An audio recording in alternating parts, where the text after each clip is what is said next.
శ్రీకృష్ణుడు కాబట్టి ఆయన బతికి బట్ట కట్టాడు. అతి దారుణంగా శత్రువు పైన కూడా ఈ రకంగా దాడి చేయడు. అతను మన రేపిష్ట హంత కూడా ఇవాళ ఎక్కడున్నా కూడా దాడులు చేసినటువంటి వారా. ఇవాళ ప్రజల సమస్యలు ఇవాళ ముఖ్యమంత్రి ఈ 2-3 నెలల కాలంలో ఎన్నికలు వస్తాయి కాబట్టి మేనిఫెస్టో ప్రకటిస్తానని చెప్పి ఆ రకంగా కవరేజ్ చేయడానికి వచ్చినటువంటి వారిని ఇవాళ దుర్మార్గంగా ఇవాళ దాడులు చేస్తున్నటువంటి మిమ్మల్ని ఏమనాలి నేను అంటా ఉన్నా.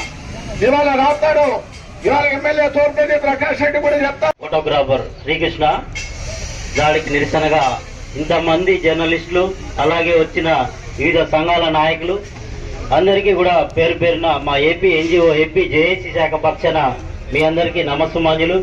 ముఖ్యంగా రాజకీయ నాయకులు వారు కొట్లాడుకోవచ్చు, ఏమైనా చేసుకోవచ్చు, కానీ అతి చిన్న స్థాయి ఉద్యోగులు ఈ క్షణంలో ఏం జరిగిందంటే మరు క్షణంలోనే ప్రపంచానికి ఏం జరుగుతుంది అక్కడ అని తెలియజెప్పే చిన్న స్థాయి వాళ్ళకు అసలు నిజంగా వాళ్ళకు వచ్చే జీతాలు చాలని జీతాలతో వాళ్ళు ఎన్నో కష్టాలు నష్టాలను ఓర్చుకొని కుటుంబ సమస్యలను కూడా పక్కన పెట్టి నిజంగా ఈ వాయిస్ ఈ మెసేజ్ ను ఫస్ట్ మనం పంపితే ప్రజల్లోకి వెళ్తే మంచి జరుగుతుంది.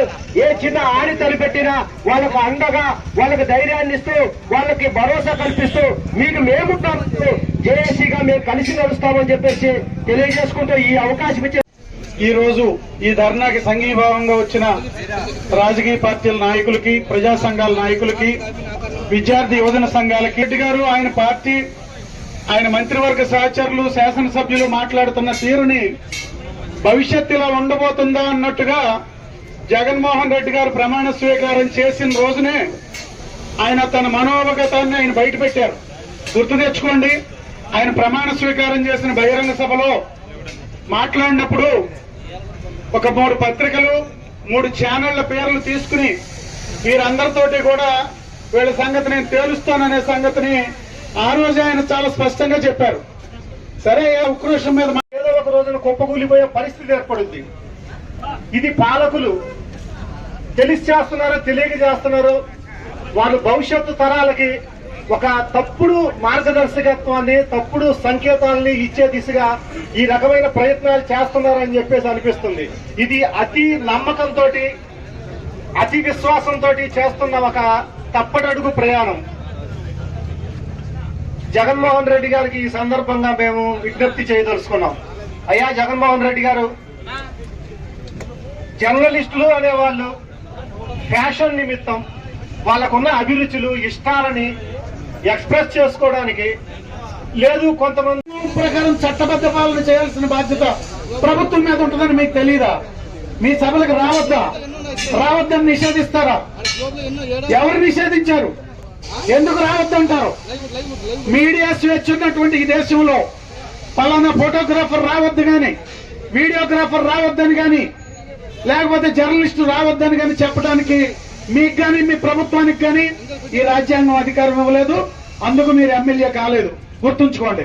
ఇటువంటి మాటలు మీరు అజ్ఞానులైనా అయి ఉండాలి, మూర్ఖులైనా అయి ఉండాలి. మీ మాటలు దాన్ని బట్టి అర్థం అవుతుంది. అట్లా ఉంది. ఒకటి చెప్తున్నాము, ఆయన కృష్ణ అనే వ్యక్తి ఆయన ఉద్యోగ ధర్మం కోసం ఆ రోజు అక్కడ పోవడం జరిగింది.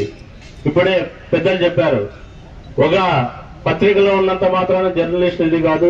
ఏ పత్రిక ఎక్కడైనా కూడా వెళ్తూ ఉంటారు, కానీ అక్కడ యాజమాన్యం మీద ఉన్న దీంతో పత్రికల మీద, వ్యక్తుల మీద దాడులు చేయడం అనేది చాలా ఇది.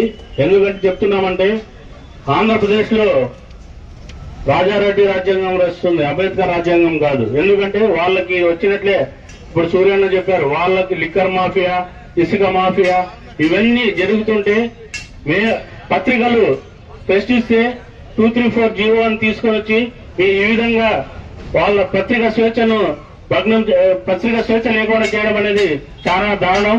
కాబట్టి ఆ రోజు కూడా మేము అంబేద్కర్ విగ్రహం వద్ద మేము ధర్నా చేయడం జరిగింది. ఇంతకుముందే మా నాయకులు ఐవి సుబ్బారావు గారు చెప్పారు, గత 4 సంవత్సరాలుగా రాష్ట్రంలో జర్నలిస్టుల మీద ఏ విధంగా దాడులు కొనసాగుతా ఉన్నాయి, ఎస్సీ ఎస్టీ కేసులు ఏ విధంగా నమోదు చేస్తా ఉన్నారు. జర్నలిస్ట్ ఈరోజు పాత్రికేయుల దాడిపై ధర్నా కార్యక్రమానికి చేసిన రాష్ట్ర వ్యాప్తంగా విచ్చేసినటువంటి జర్నలిస్ట్ సోదరులకు, అదేవిధంగా వివిధ పార్టీల నాయకులకు, అందరికీ పేరు పేరు నమస్కారాలు.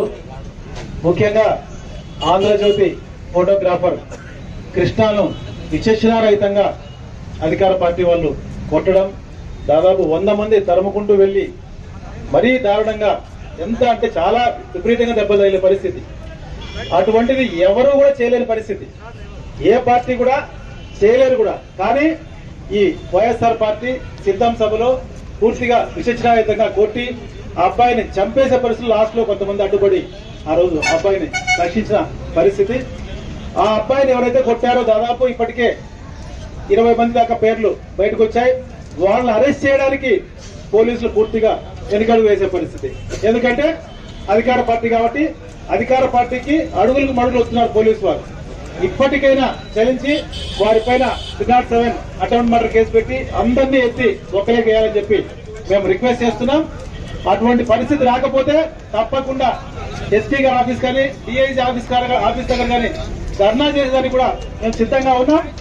దాంతోపాటే ఏదైతే ఈనాడు ఆఫీస్ కర్నూలు దాడి, అదేవిధంగా రాష్ట్ర వ్యాప్తంగా చాలా చోట్ల ఈరోజు ఇసుక మాఫియా, రకరకాలుగా ఈరోజు ల్యాండ్ మాఫియా, శాండ్ మాఫియా ఇవన్నీ కూడా చేస్తా ఉంటే దాన్ని పాత్రికేయులు నిష్పక్షపాతంగా చూపిస్తా ఉంటే అవన్నీ కూడా మా ఇష్టం, మా రాజ్యం, మా పాలెగాల రాజ్యం అనే విధంగా ఈరోజు దౌర్జన్యాలు చేస్తూ పాత్రికేయుల పైన దాడులు చేస్తున్నారు.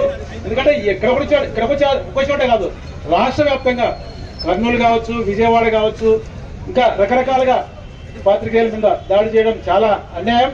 దీనిపైన తప్పకుండా ప్రతి పాత్రికేయులు ఏ విధంగా ముందుకు వచ్చినా కూడా దానికి మా సంఘీభావంగా మేము సపోర్ట్ చేస్తూ వారికి కావాల్సిన మిగతా ఏదైనా ఏర్పాట్లు కూడా మా వంతు సాయం చేస్తామని చెప్పి తెలియజేసుకుంటూ ఈ అవకాశం ఇచ్చిన పెద్దలకి నమస్కరిస్తాం.